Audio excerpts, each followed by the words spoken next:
Hello, everyone. Thank you so much for joining us today. Welcome to Let's Have Renaissance, a podcast about writing, editing, publishing, literature, the arts, and more. I am Ito Otini. And I'm Makaya Otini, and today we're speaking with Anne Harris. Anne's drawings and paintings have been exhibited at the New York Public Library, the Yale University Art Gallery, the Fogg Museum, the DeCordova Museum and Sculpture Garden, and elsewhere. She's also the originator of The Mind's Eye, a collaborative drawing project that's been exhibited at venues around the world, from Los Angeles, California, to Santiago, Chile. We're excited to be with her today.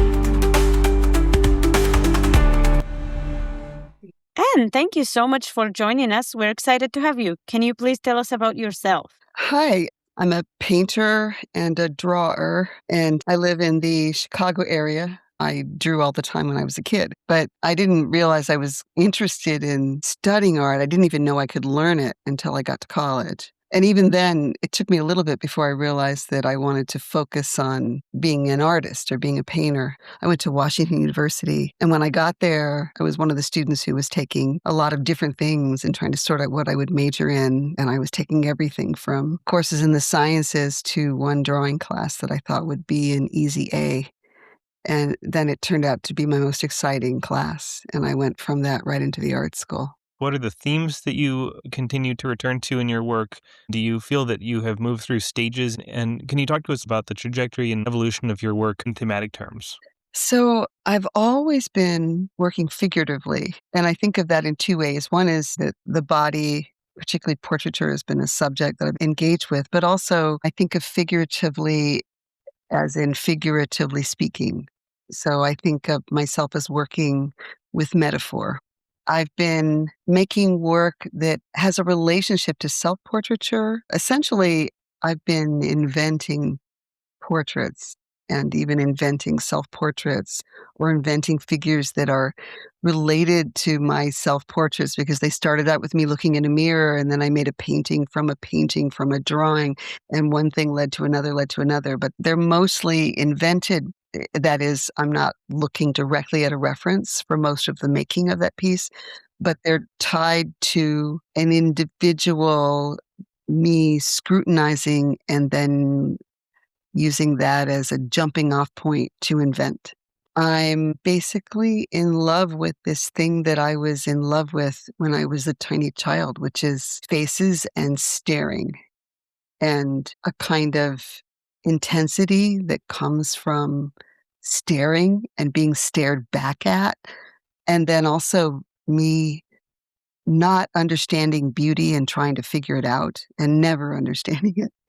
And then the relationship between my own self-consciousness and anxiety and discomfort, and then staring out from myself. I'm kind of the container, and inside is my mind and my psychology and everything about myself that is self-perception, and then staring out from that container at the world, at others, at myself, and seeing what's out there as ranging from opaque to transparent and trying to understand it. You mentioned that you feel that you don't understand beauty, which is a very interesting remark for a visual artist to make. Can you elaborate on that? Yeah. I know when I think something is beautiful. I know when it holds me. And I also know that I may have a peculiar sense of it, because often I'll find something beautiful and somebody else does not. But I know when I'm thinking about it relative to myself and to my own work, that it gets folded into something that for me has become content, which is my own insecurity about how I'm perceived and how that colors the way I perceive. And I've decided, rather than trying to hide my own insecurities or trying to, find some way to defeat them, I've just decided to accept that as my motive for making art, that's content. That's what I am. I've always been that way. I've been shy. For me, it's become this thing that I just try to observe it. So as a little child, I would look at standards for beauty. I can talk about this sort of objectively from the outside, but of course I didn't think this way when I was a little kid. I wanted to grow up to be pretty. I wanted to grow up to be like Barbie, And then there was this point when I was about, maybe 12 or so, where I was, puberty's going on, and I realized, oh, that's not happening. I just assumed that would. And at that point, I did this thing. I had my junior high school yearbook, my picture, and it was a very awkward picture. And I went into my yearbook and I erased my face. I tried to redraw myself the way I wished I was. Oh, wow. Wow. And I've come to realize that that's the starting point for what I do.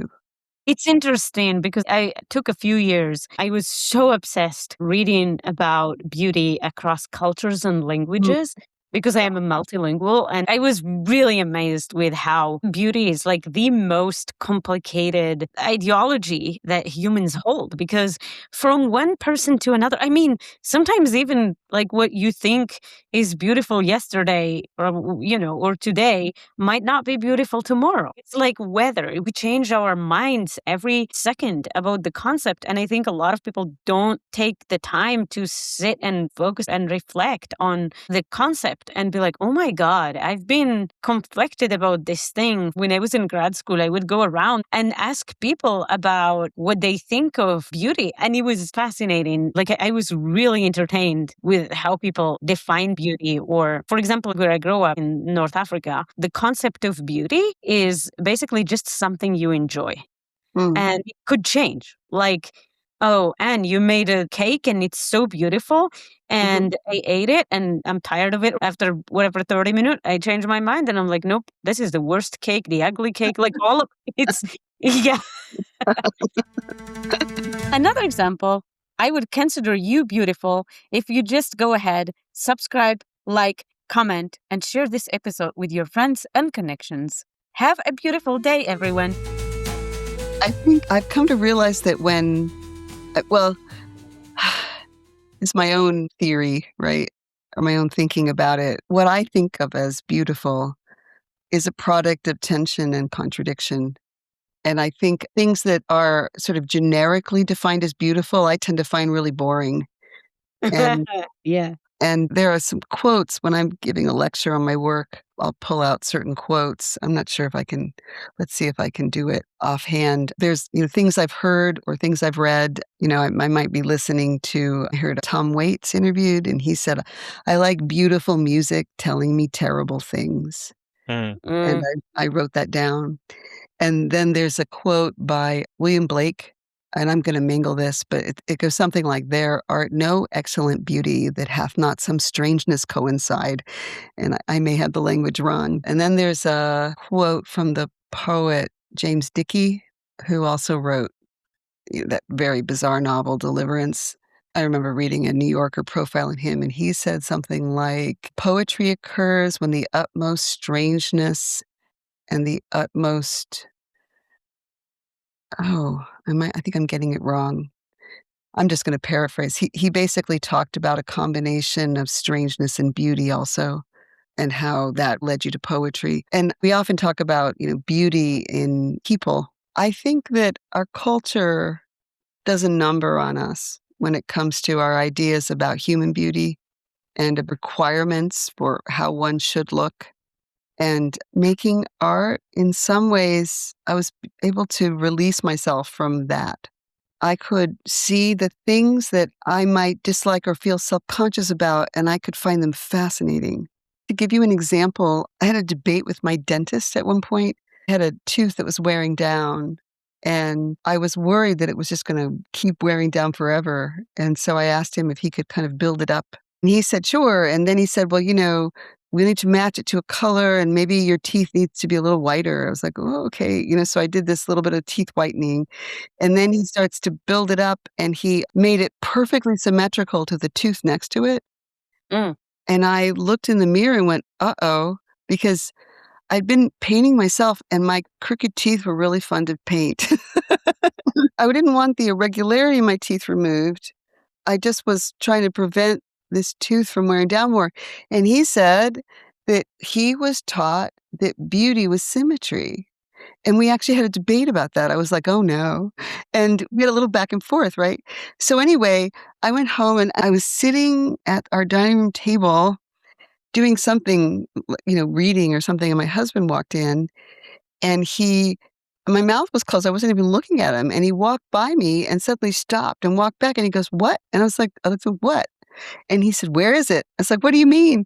And he said, "Well, usually when your mouth is closed, there's this tiny bit of tooth that hangs out over your lower lip. And it's so sexy. And where is it? Where is it?" And I thought, "Oh my God, he removed my sexy." Oh, like, oh my God, go back to the dentist and ask him to give you back your sexy tooth. So there's this thing that I think there are very particular things that make people unique and can make you compelling, makes a face compelling. That I find fascinating, and I want that in my paintings, right? I don't know if you call it beauty. I also think when we look at human beings that I think generally society agrees on as beautiful, it's like I think most people would agree that Sophia Loren is beautiful, and she has a very strange face. I And don't think I disagree with you. I don't think most people, because what I said earlier, beauty across culture and languages is different. I should say most people in the West, not most people worldwide, right? But Mhm, there's like a general take that Sophia Loren is beautiful, and mhm. and yet she's very strange looking. When you actually look at her features, she doesn't conform to Western standards of beauty at all.